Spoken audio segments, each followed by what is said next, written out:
راتب الأرض وأنزل لكم من السماء ماء فأنبتنا به حدائق ذات بهجة ما كان لكم أن تنبتوا شجرها أإله مع الله بل هم قوم يعدلون۔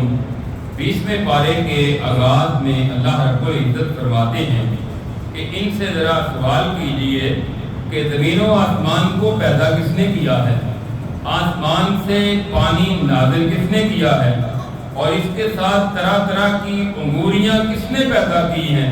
تمہارے لیے تو یہ ممکن نہیں تھا کہ تم درختوں کو پیدا کر سکتے، کیا اللہ کے ساتھ پھر بھی کوئی الہ ہے؟ یہ کیسی ظلم والی باتیں کر رہے ہیں۔ پوچھئے ان سے زمین کو ٹھہرنے کی جگہ کس نے بنایا ہے، اس کے درمیان میں نہریں کس نے چلائی ہیں، اس پر پہاڑ کس نے گاڑے ہیں، اور دو سمندروں کے درمیان رکاوٹ کس نے حائل کی ہے؟ کیا اللہ کے ساتھ کوئی اور الہ ہے؟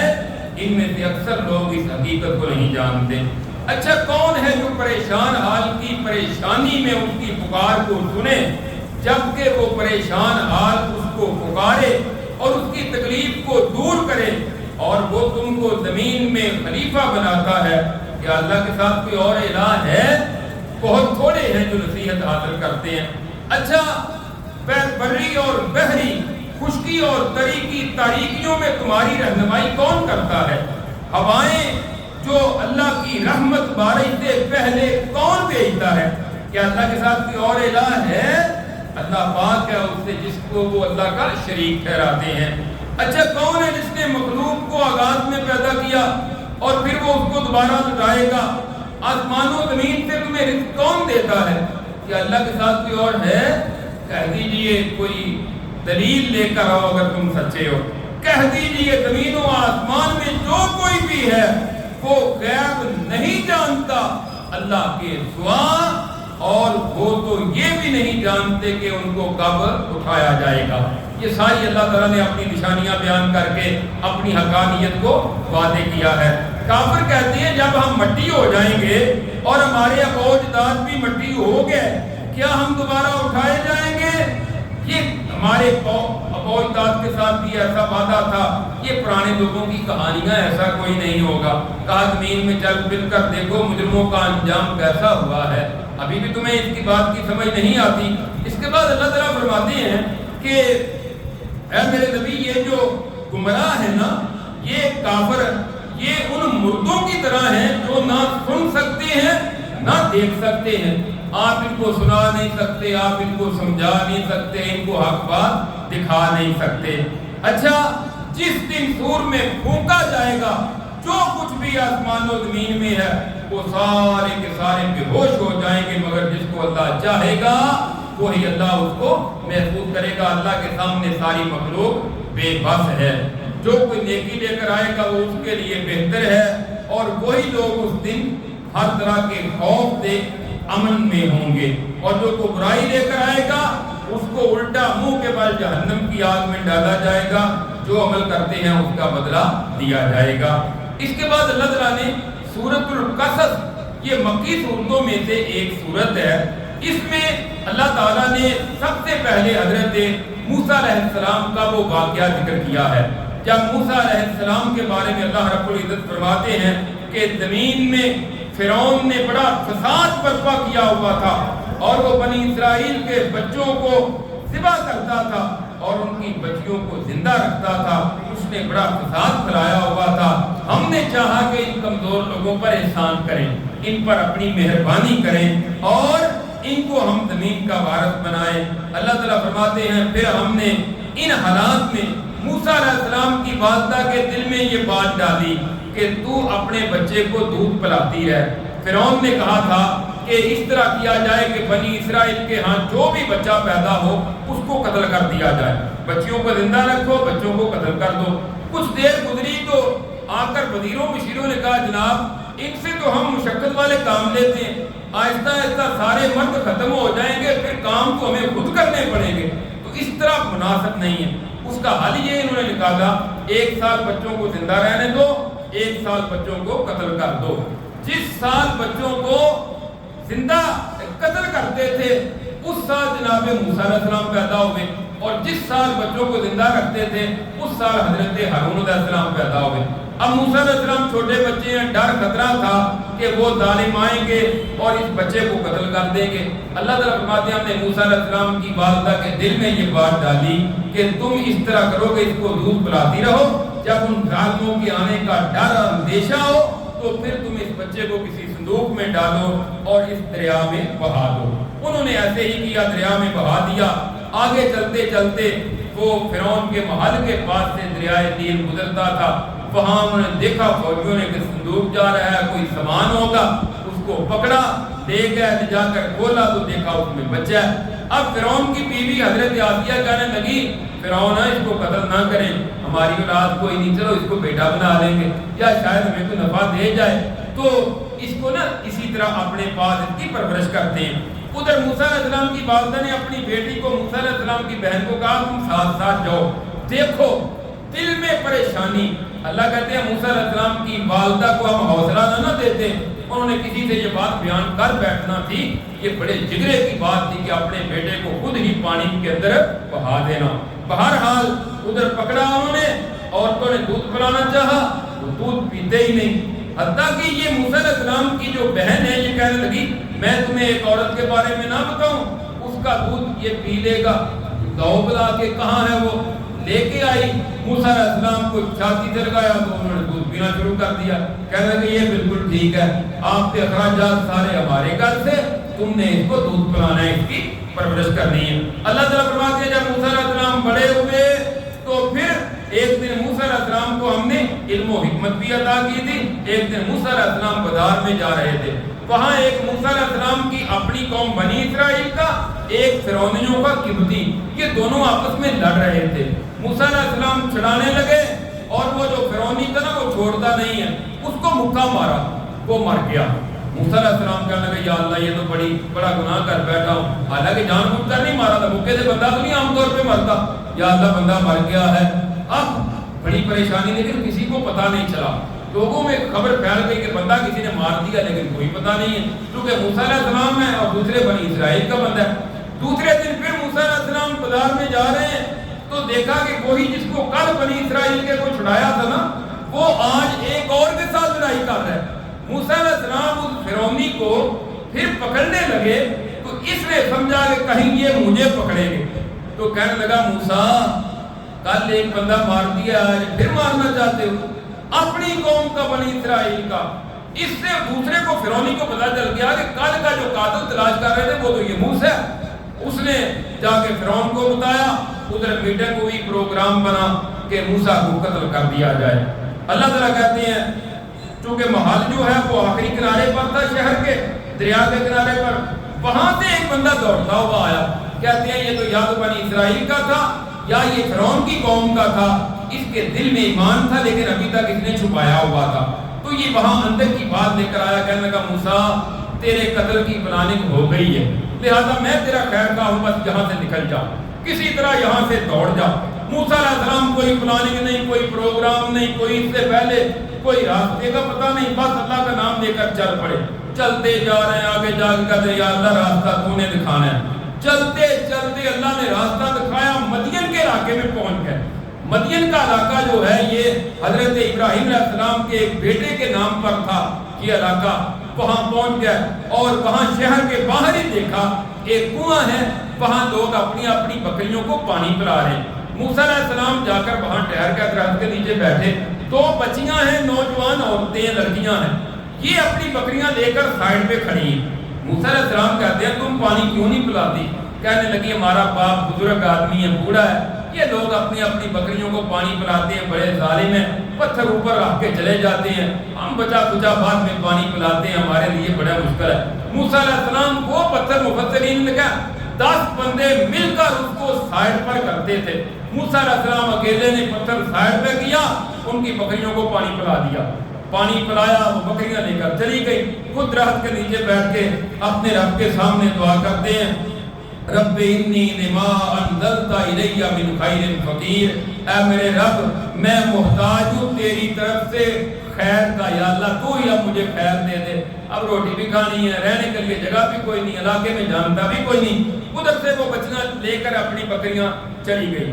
وہ لڑکیاں گئی، جا کر انہیں اپنے باپ کو بتایا، انہوں نے کہا جلدی آ گئی ہوں۔ کہنے لگی اس طرح آج اللہ کا ایک نیک بندہ ملا تھا، اس نے بکریوں کو پانی پلا دیا اور وہ بڑا دیانتدار تھا اور بڑا قوت والا بھی تھا۔ 10 بندے پتھر کو سیر کرتے ہیں، وہ اکیلا کر لیتا ہے، بڑا قوت والا ہے اور بڑا دیانتدار امانتدار۔ اچھا جاؤ پھر تم اس کو لے کے آؤ، اس کو مزدوری پہ رکھ لیتے ہیں۔ ایک گئی، جا کے موسیٰ علیہ السلام کو کہتی ہے میرے ابا جان آپ کو بلا رہے ہیں۔ موسیٰ علیہ السلام ساتھ چل پڑے، چلتے چلتے وہاں پہنچے تو یہ جو اللہ کے نیک بندے تھے، بزرگ تھے، بات کہتے ہیں یہ شعیب علیہ السلام ہے، لیکن حافظ ابن کثیر رحمہ اللہ فرماتے ہیں شعیب علیہ السلام کا دور تو اس سے بہت پہلے گزر چکا ہے۔ یہ شعیب علیہ السلام کی نسل سے کوئی نیک بندہ ہوگا، کیونکہ موسیٰ علیہ السلام کا دور اور شعیب علیہ السلام کا دور ایک جیسا نہیں ہے، وہ ان سے بہت پہلے گزر چکے ہیں۔ بہرحال انہوں نے کہا کہ میں چاہتا ہوں کہ آپ کا نکاح ان 2 لڑکیوں میں سے کسی ایک کے ساتھ کر دوں، اس شرط پر کہ آپ 8 سال تک ہماری بکریاں چرائیں گے۔ ہاں اگر آپ نیکی کریں گے تو 10 سال پورے کر دینا، وگرنہ آپ پر کوئی زیادتی نہیں ہوگی۔ 8 سال چرائیں، آپ کی مرضی، یہ لازمی شرط ہے۔ اگر 10 سال پورے کر دیں گے تو یہ آپ کی مہربانی ہوگی۔ کہا ٹھیک ہے، معاہدہ ہو گیا، اب سارا معاملہ طے پا گیا، شرط ہو گئی۔ موسیٰ علیہ السلام بکریاں چرا رہے ہیں اور پورے کیے سال۔ بعض مفسرین کہتے ہیں کہ موسیٰ علیہ السلام نے 10 سال ہی پورے کیے تھے، اپنے سسر کے بزرگی کا خیال کرتے ہوئے کہ بوڑھا ہے خیر خواہی کا۔ اس کے بعد اپنی بیوی کو ساتھ لے کر وہاں سے چل پڑے، واپس اب مصر آنے کا پروگرام بن گیا۔ اب وہاں سے آ رہے ہیں، راستے میں دیکھا رات کا وقت ہے، ایک جگہ آگ نظر آ رہی، سردی کا موسم تھا۔ کہنے لگے اپنی بیوی کو تم یہاں ٹھہرو، میں وہاں سے نا کچھ آگ لے کر آتا ہوں، یا وہاں سے کوئی راستے کا پتہ چل جائے گا، آگ جل رہی ہے، ممکن ہے وہاں کو بندہ ہو، نہیں تو آگ کے گارے لے کے آتا ہوں، چلو سردی کی شدت ہے کچھ آگ ہی سینک لیں گے۔ گئے وہاں تو آواز آئی ایک طرح سے، انی انا اللہ رب العالمین، اے موسیٰ میں رب العالمین ہوں، اللہ ہوں، میں نے تجھے اب نبوت عطا کر دی ہے۔ اس وقت موسیٰ علیہ السلام کو اللہ نے نبی بنایا۔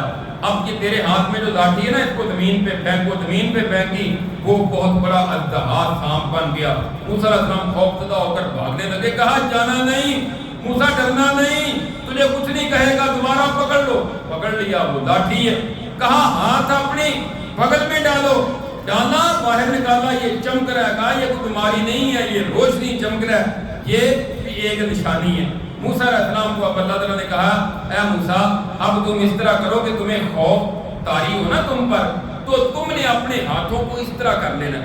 ویسے آج کل بھی بندے کو پریشانی ہو تو اس طرح کر لیتا ہے، تو کہا کہ اس طرح اپنے ہاتھوں کو نا بغل میں لے لینا، تیرا خوف دور ہو جائے گا۔ اب تم جاؤ، جا کے فرعون کو دعوت دو رب کی توحید کی۔ کہا یا اللہ ان کا تو بندہ قتل ہو گیا تھا۔ کہا کوئی بات نہیں، جاؤ تم، اب میری ذمہ داری ہے۔ اچھا میرے ساتھ میرے بھائی ہارون کو بھی نبی بنا دے، میرا بازو بنا دے، دست و بازو بنا دے۔ کہا جا ہارون بھی تیرے ساتھ ہے۔ دونوں گئے، جا کر فرعون کو دعوت دی اور فرعون نے ماننے سے انکار کر دیا۔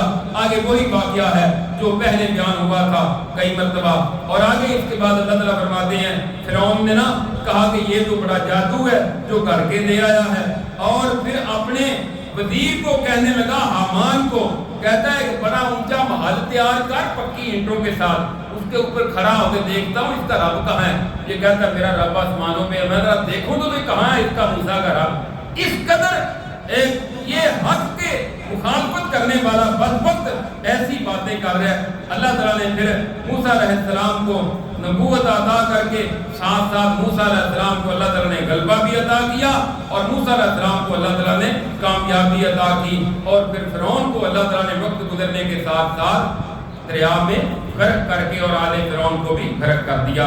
اس کے بعد اللہ تعالیٰ فرماتے ہیں انک لا تہدی من احببت ولکن اللہ یہدی من یشاء وہو اعلم بالمہتدین۔ اے میرے نبی آپ جس کو چاہیں ہدایت نہیں دے سکتے، ہدایت اللہ چاہتے ہیں جس کو دیتے ہیں، اور وہ بہتر جانتے ہیں اللہ نے ہدایت کس کو دینی ہے۔ اس میں صحیح بخاری میں ابو طالب والا واقعہ، رسول اللہ صلی اللہ علیہ وسلم کا چچا تھا سکا، حضرت علی کا باپ ہے، گیا اس کو جا کے، اس کی موت کا وقت قریب ہے، کہا کلمہ پڑھ لے۔ اس نے کلمہ نہیں پڑھا. اور ابو جہل کہنے لگا، عبداللہ بن ابی امیہ کہنے لگا جاتے ہوئے باپ دادے کا کہیں دین نہ چھوڑ دینا. جاتے ہوئے اپنے باپ کا کلمہ یعنی کہنے لگا لا ملت عبد المطلب، میں اپنے باپ کے دین پر مرتا ہوں، اور اسلام نہیں قبول کیا، اسی طرح چلا گیا.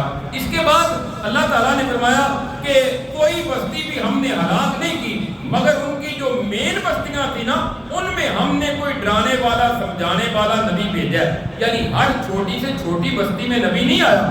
جو اس علاقے کی بڑی بستی ہوتی تھی نا، جو بڑا گاؤں دیہات قصبہ، اس میں ہر بستی میں اللہ کا نبی آیا ہے. اور چھوٹی چھوٹی بستیاں اس کے ماتحت ہوتی تھیں، ان میں بھی وہ جا کر دین کی دعوت دیتا ہے. اللہ فرماتے ہیں کہ ہم نے کسی بستی کو اس کے بغیر ہلاک نہیں کیا بلکہ ان میں ڈرانے والا بھیجا ہے. اور جب وہ وہاں کے ظالم ہوتے تھے نا لوگ، پھر ان کی ہلاکت اور تباہی ہوتی تھی. اس کے بعد فرمایا کہ جس کے ساتھ ہم نے اچھائی کا وعدہ کیا ہے اور وہ اس کو ملنے والا ہے، کیا اس کی طرح ہو سکتا ہے کہ جس کو ہم نے صرف دنیا کا مال دیا اور پھر قیامت کے دن وہ اللہ کے سامنے گرفتار کر کے پیش کیے جائیں گے؟ اور اس دن اللہ کہیں گے اور جو تم نے اپنے گمان کے مطابق میرے شریک بنائے تھے وہ کہاں ہیں؟ تو جن پر عذاب ثابت ہو چکا ہوگا کہیں گے ہمارے رب انہوں نے ہمیں گمراہ کیا، انہوں نے ہمیں گمراہ اس طرح کیا جس طرح ہم گمراہ تھے، اور اب ہمارے پاس کوئی راستہ نہیں ہے. پکارو ان کو، دو یہ تمہاری پکار آج نہیں کوئی سنے گا، عذاب دیکھ لیں گے، اب نجات کا کوئی راستہ باقی نہیں بچے گا. اس کے بعد اللہ تعالیٰ فرماتے ہیں میرے نبی کہہ دیجئے اگر اللہ تعالیٰ رات کو اتنا لمبا کرے، قیامت تک کے لیے رات ہی رات کر دے، دن چڑھے نا، کون ہے جو دن کی روشنی لے کر آئے؟ یا اللہ قیامت تک کے لیے دن ہی کر دے، رات آئے نا، کوئی ہے کہ جو رات لائے اور تم اس میں آرام کر سکو؟ اللہ کے علاوہ کوئی نہیں لا سکتا. اور پھر فرمایا ہر امت سے ہم ایک شخص کو، ایک گواہ کو الگ کر دیں گے، یعنی ہر امت میں سے نبی کو الگ کر کے کہیں گے کہ امت کے بارے میں گواہی دو، تم نے دعوت پہنچائی تھی یا نہیں، ان کا رویہ کیا تھا، اور نبی کریم صلی اللہ علیہ وسلم سب پر اور گواہ بن جائیں گے. اس کے بعد اللہ تعالیٰ نے فرمایا قارون کا تذکرہ کیا جو موسیٰ علیہ السلام کی قوم کا تھا. اس کے پاس اتنا مال کہ ایک بہت بڑا لشکر اس کے خزانوں کی چابیاں اٹھاتا ہے. اس کو کہا اللہ کے بندے وہ اچھے کاموں پر اپنا مال خرچ کر. کہتا ہے کیوں خرچ کروں؟ مال میرا، میری قابلیت، میری ذہانت، میرا کاروبار کرنے کا طریقہ، میں ان پر مال خرچ کیوں کروں؟ ایک دن باہر نکلا بڑے اکڑ غرور تکبر کے ساتھ. جو لوگ چاہتے تھے نا مال کو، وہ کہنے لگے ہائے کاش ہمیں بھی کہیں اس طرح کا مال مل جائے. جو علم والے تھے نا نیک، وہ کہنے لگے اوے اس طرح نہ کرو، یہ مال کو اچھا نہیں ہے تمہارے حق میں. ایک دن باہر نکلا، اللہ اکڑ کے جا رہا تھا، اللہ نے کہا اس کو زمین میں دنسا دیا جائے. زمین میں دنستا گیا. اب جو مال کی خواہش کرتے تھے کہنے لگے اللہ تو نے بچا لیا ہے، مگر آج ہمارا بھی انجام یہی ہوتا اور یہی انداز ہوتا. اس کے بعد اللہ فرماتے ہیں میرے نبی آپ کو تو امید بھی نہیں تھی کہ آپ کو کتاب نہ عطا کی جائے گی، یہ تو آپ کے رب کی رحمت ہے. اللہ نے آپ کو کتاب اور نبوت عطا کی ہے، ورنہ آپ کو تو اس سے پہلے کوئی پتہ نہیں تھا. ہاں اللہ کے ساتھ کسی اور کو الہ نہ بنو، اس کے سوا الہ کوئی نہیں. ہر چیز تباہ ہو جائے گی سوائے اللہ رب العزت کے، اور اسی کی حکومت اور اسی کی طرف تم لٹائے جاؤ گے. آخر میں سورۃ العنکبوت ہے. عنکبوت کہتے ہیں مکڑی کو. یہ جو جالا بنانے والی مکڑی ہے نا، اس کا تذکرہ اللہ تعالیٰ نے سورت میں کیا ہے، مثال دی ہے. اس لیے فرمایا کہ کیا لوگوں نے سمجھ لیا کہ انہوں نے کہا کہ ہم ایمان لے آئے اور اب ان کو چھوڑ دیا جائے گا، ان کو آزمایا نہیں جائے گا، ان کی آزمائش کی جائے گی. اللہ تعالیٰ آزمائیں گے. ان سے پہلے لوگوں کو بھی آزمایا تھا تاکہ اللہ تعالیٰ سچے لوگوں کو بھی وعدے کر دے لوگوں کے سامنے اور جھوٹوں کو بھی وعدے کر دے، یعنی کھڑے اور کھوٹے نکھر کر سامنے آ جائیں، ہر ایک کے سامنے صورتحال آ جائے کہ سچے کون ہیں اور جھوٹے کون ہیں. اس کے بعد اللہ رب العزت فرماتے ہیں کہ جس نے جو ایمان لایا نیک اعمال کیے ہم ان کے گناہوں کو مٹا دیں گے اور ان کے اعمال کے بدلے میں ان کو اچھا بدلہ دیں گے. انسان کو ہم نے اس بات کی وصیت کی ہے کہ وہ اپنے والدین کے ساتھ اچھا سلوک کرے. ہاں اگر تیرے والدین تجھے شرک کا حکم دیں پھر تم نے ان کی بات نہیں ماننی، اللہ اور اس کے رسول کی نافرمانی کی بات والدین بھی کہیں ان کی بات کو پھر نہیں مانا جائے گا. ویسے والدین کے ساتھ اچھا سلوک کرو. اچھا کافر کہتے تھے ایمان والوں کو تم ہمارے پیچھے لگ جاؤ, ہماری بات مان کے نا دوبارہ کفر میں آ جاؤ, قیامت کے دن اگر کچھ ہوا نا تو تمہارا بوجھ ہم اٹھا لیں گے. اللہ کہتے ہیں جھوٹ بولتے ہیں, یہ تمہارا بوجھ نہیں اٹھائیں گے. ہاں یہ قیامت کے دن اپنا بوجھ اٹھائیں گے اور اپنے ساتھ ان کا بوجھ اٹھائیں گے جن کو انہوں نے گمراہ کیا ہے, ان سب کا بوجھ بھی یہ اٹھا کے اس کے بعد یہ جہنم میں جائیں گے. پھر ان سے پوچھا جائے گا قیامت کے دن. پھر فرمایا نوح علیہ السلام کو ان کی قوم کی طرف بھیجا. 950 سال نوح علیہ السلام اپنی قوم میں دعوت دیتے رہے. اس سے پہلے ان کی عمر کتنی تھی اس کا تذکرہ نہیں ہے, اور پھر جب طوفان آیا اس کے بعد کتنی دیر زندہ رہے اس کا بھی یہاں تذکرہ نہیں. 950 سال نوح علیہ السلام کی دعوت کا زمانیہ اللہ نے ذکر کیا. فرمایا انہوں نے بات نہیں مانی, اللہ نے ان کو کشتی میں بیٹھنے والوں کو بچا لیا, باقی کو طوفان کے ذریعے ہلاک کر دیا. ابراہیم علیہ السلام نے بھی اپنی قوم سے کہا تھا اللہ کی بات کرو, اس سے ڈر جاؤ. اللہ کو چھوڑ کر تم ان کی پوجا کرتے ہو جن کو تم نے خود کرا ہے. اللہ کے سوا جن کی عبادت کرتے ہو وہ تمہارے رزق کے مالک نہیں, رزق اللہ کے پاس ہے. اللہ کی عبادت کرو, اسی کا شکر ادا کرو, اسی کی طرف تم لٹائے جاؤ گے. اس کے بعد اللہ تعالیٰ فرماتے ہیں حضرت لوط علیہ السلام کا واقعہ بھی یہاں ذکر کیا ہے اختصار کے ساتھ. ان کا واقعہ پہلے بھی ذکر ہو چکا ہے, اور پھر حضرت شعیب علیہ السلام کا بھی اختصار کے ساتھ یہاں ذکر ہوا ہے, اور پھر قوم عاد کا, قوم سمود کا, کئی قوموں کا ذکر, اور پھر قارون کا, فرعون کا, حامان کا, اور آخر میں فرمایا ان میں سے ہر ایک کو ہم نے ان کے گناہوں کی وجہ سے پکڑا ہے. ان میں سے کچھ ایسے ہیں کہ جن پر ہم نے آسمان سے پتھروں کی بارش برسائی ہے. ان میں سے کچھ ایسے ہیں جس کو زوردار چیخ دھماکے نے آ کے ان کو ہلاک کر دیا. کچھ ایسے ہیں جن کو ہم نے زمین میں دلسا دیا, اور کچھ ایسے ہیں جن کو ہم نے پانی میں غرق کر دیا. اللہ نے ان پر ظلم نہیں کیا, یہ خود ہی اپنی جانوں پر ظلم کرنے والے تھے.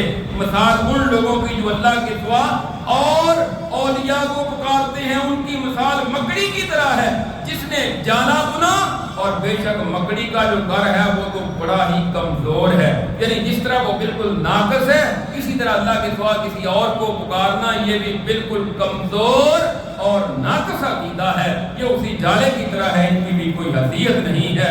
اللہ یہ مثالیں بیان کرتے ہیں لوگوں کے لیے تاکہ لوگ سمجھ لیں. اللہ رب العزت سے دعا ہے کہ اللہ تعالی ہمیں کتاب و سنت پر عمل کرنے کی توفیق عطا فرمائے. آخر دعوانا الحمدللہ رب العالمین.